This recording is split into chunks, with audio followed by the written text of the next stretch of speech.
Shalom. Kita akan mendengarkan firman Tuhan untuk hari ini. Marilah kita berdoa. Kasih karunia dan damai sejahtera yang dari Allah Bapa dan dari anaknya Yesus Kristus menyertai hati dan pikiranmu. Amin. Firman Tuhan untuk kita pada hari ini dari kitab Yesaya pasal 49 ayat 25. Sungguh beginilah firman Tuhan. Sesungguhnya tawanan pahlawan akan dirampas dan jarahan orang lalim akan terluput. Aku sendiri akan melawan orang yang melawan engkau, dan aku sendiri akan menyelamatkan anak-anakmu. Demikian firman Tuhan.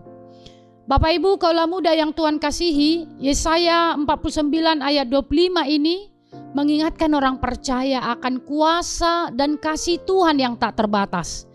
Dia adalah pembebas, pembela, dan penyelamat. Kita diajak untuk segala situasi supaya percaya bahwa Tuhan akan bertindak bagi umatnya dan melindungi umatnya, bahkan juga keluarganya. Maka perlu terus-menerus berharap dan percaya kepadanya, karena Dia adalah Allah yang setia pada janjinya. Kitab Yesaya ini ditulis oleh Nabi Yesaya yang hidup pada abad ke-8 sebelum Masehi. Yesaya diutus Tuhan untuk menyampaikan pesan kepada bangsa Israel pada masa yang penuh dengan pergolakan, ancaman dan pembuangan. Mereka menghadapi ancaman dari bangsa-bangsa sekitarnya seperti Asyur dan Babel. Dalam konteks ini, Tuhan selalu memperhatikan umatnya.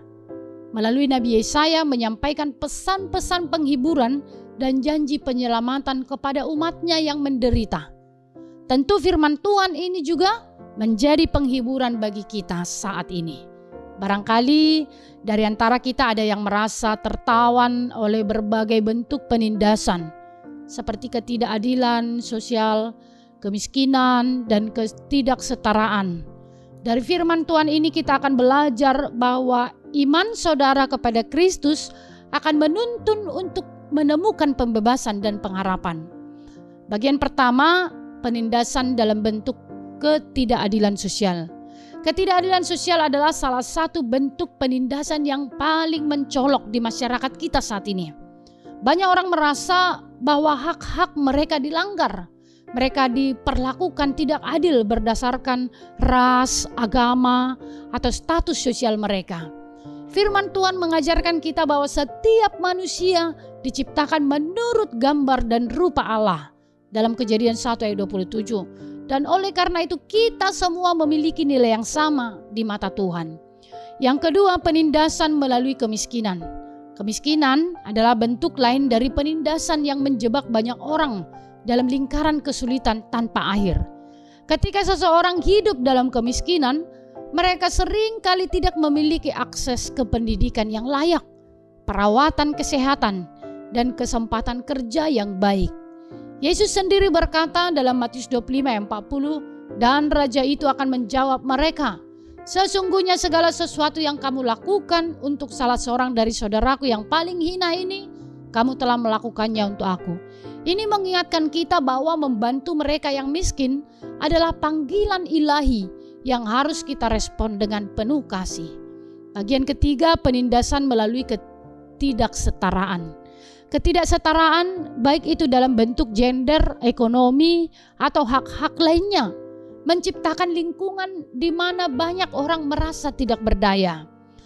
Dalam Galatia 3 ayat 28 kita diajarkan dalam Kristus tidak ada lagi perbedaan antara orang Yahudi dan bukan Yahudi, antara budak dan orang bebas, antara laki-laki dan perempuan, karena kamu semua satu di dalam Kristus Yesus.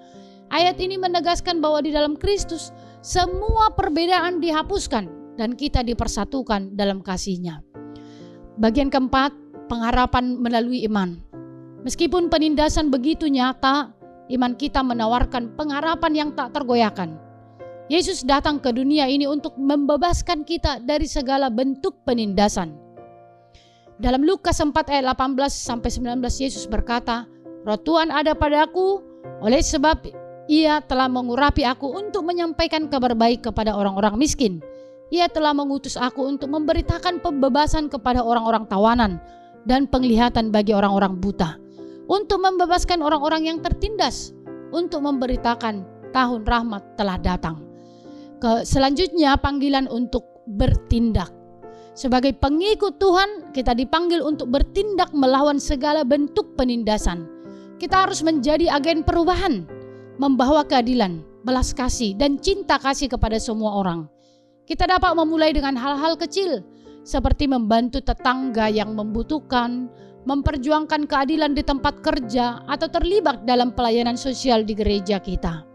Bapak Ibu kaula muda yang Tuhan kasihi, meskipun penindasan dan ketidakadilan masih menjadi tantangan besar di zaman ini, kita tidak boleh kehilangan pengharapan.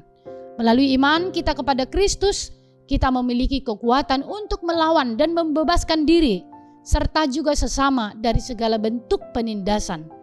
Marilah kita terus berdoa dan bertindak, sehingga dunia ini bisa menjadi tempat yang lebih adil dan penuh kasih bagi semua orang.